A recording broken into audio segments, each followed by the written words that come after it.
What do you make of what's happened this week to Joe Rogan, right? I mean, day by day, we see more artists pulling their podcasts and their music. This week, Mary Trump pulled her podcast. Whoa. Just say Joe Rogan or Mary Trump. Anyway, I'm just saying, this is a guy who's trying to have heterodox conversations, who's trying to be unafraid. And he's so powerful that he's become a very big target.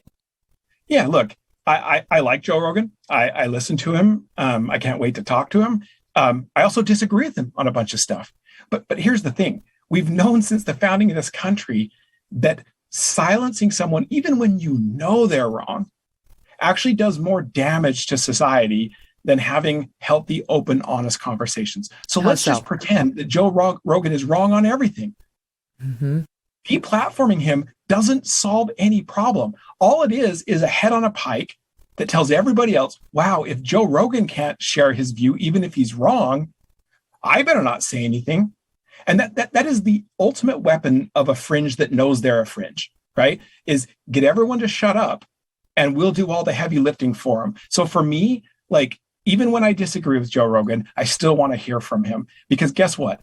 There's always a chance he's right and I'm wrong. And I need to have that humility. And the only way that we're ever going to get smarter together is to hear from each other. Well, complicity, that's one of the words in your title, right? Just to read it again. It's collective illusions, conformity, complicity, and the science of why we make bad decisions. The outrage mob that takes people down on Twitter, online, and so on. I've said for a while now, the best thing you can do when the mob starts is speak up against the mob. But the next best thing you can do is don't join the mob. That is complicit. Right. So this is the worst part, and I cover it in my book. There's two ways that we become complicit. The worst is in what economist Tim McCurran calls preference falsification. We literally lie about what we think just to belong, and we become enforcers of the very ideas we don't want. That's awful. Yes, right. The second way we become complicit, it doesn't feel like it. It's the self-silencing. You think, well, I'm not lying. I'm just not saying what I think. And look, there'll be times when you might not be able to. Your life might be on the line, whatever. You might actually get fired. Most of us do it for a lot less. But now that you understand about collective illusions and you realize that by removing your voice from the conversation, you have doubled the sound of the fringe, right? And if enough of us do that, it distorts the view of consensus for everybody. And the entire country can end up doing things that almost nobody really wants. That's so powerful. You've doubled the size of the fringe. You've doubled the voice of your adversary, or the person with whom you disagree, by remaining silent. And you write in the book, I wrote it down, quote, compromising personal integrity for the sake of belonging wears away at one's self-esteem. So not only are there consequences to you and your worldviews in you remaining silent, like you might lose the argument, your own sense of self is being eroded by doing that. Yeah, it's one of the best predictors of low self-esteem, which is I behave in public in ways that are different than I am in private. So I talk about in the book that the term congruence, like we have to commit to this. We have to recognize that being true to ourselves and true about ourselves to other people isn't just good for us. It is. It may be the most important thing you can do to the group that matters most to you. Congruence. So when you say, your public, the public you and the private you need to match up, you're not talking about like Jeff Zucker's having an affair at CNN while he's going out there lecturing us. You're talking about something more everyday in the way we approach and interact with pretty much everyone. Can you expand on it? Yeah, look, it's so interesting, right? We've gotten to a place in society, in part because of things like cancel culture, and in part just because we're decent people in this country. We don't want to offend people. That's not our job, and we shouldn't go out of our way to try to hurt people's feelings.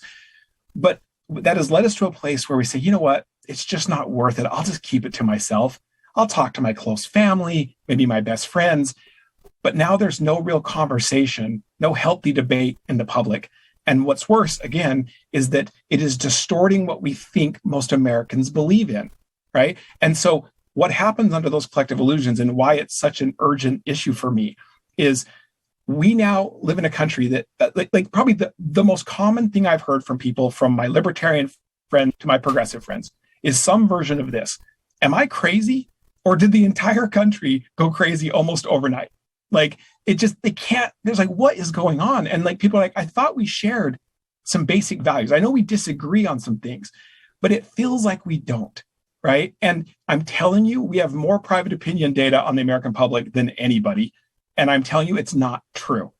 But now we have the added problem of big corporations and sports and so many industries sort of going along with the most hysterical when it comes to speech. You know, like, you can't say certain things, you have to have certain opinions. And I agree with you. They have most Americans thinking, well, I feel differently, but I'm not going to say anything because I've seen this one get fired and I've seen that one get fired and I need my job. And, it's all great for you, Todd Rose and Megyn Kelly, to tell me I need to speak up. But no, you're not going to employ me if I get fired.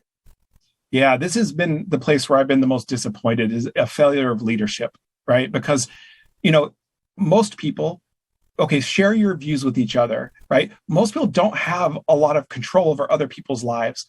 But the reality is that CEOs control the incentives for hundreds and thousands and millions of people, right? And what's interesting is that they are under the same illusions as everybody else. So they may think, rather than pushing their own agenda, they're just responding. And I promise you, I've talked to plenty of CEOs about this.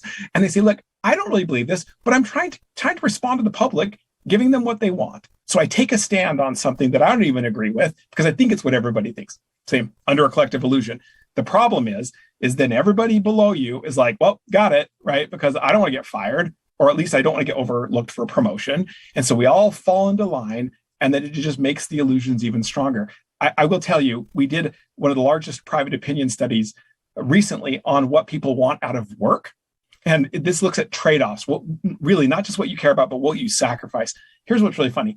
One of the biggest illusions that we found there is that the vast majority of people across all demographics, any way you cut the data, want leaders of companies to stop going public on every social issue.